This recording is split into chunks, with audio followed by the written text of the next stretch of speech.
চলে এসেছি লন্ডনে নাকি আমেরিকায় বন্ধু কোথায় কোনো একটা জায়গায় হবে। সেই আমরা এখন তুলছি সয়াকার গ সার, যাই হোক বানানটা যাই হোক ভুল হতে পারে। এখানে সে আমার একটা ডিউটি দেওয়া হয়েছে।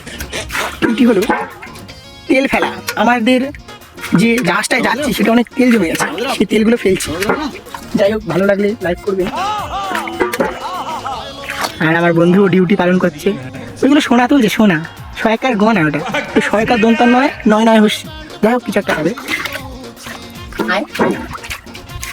ফ্রান্সের সমুদ্র থেকে সোনা তোলার পরে আমরা এখন যাচ্ছি চীনে। চীনে সেগুলোকে জল দিয়ে মিশিয়ে নুন দিয়ে মাখিয়ে বিক্রি করে। সোনার দাম ওখানে বিশাল, কিন্তু আমরা সেখানে 2 টাকা কেজি বিক্রি করবো। अमेरिका क्या कहता था, क्या हो तुम, आज हम कहते तू क्या है बे हमें। আর এই যে ওখানে দেখছেন এগুলো সব পেট্রোল, এগুলো কিন্তু জল না, এগুলো সব পেট্রোল। এর দাম চীনে 5,99,000 টাকা, তো আমরা ওদেরকে 5 টাকা কিলো বিক্রি করি।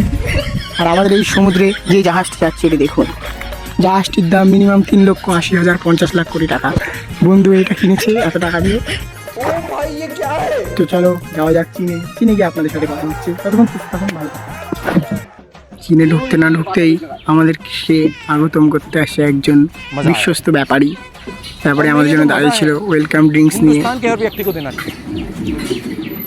তার কাছে আমরা সোনাগুলো বিক্রি করব আর তেলগুলো পাচার করব।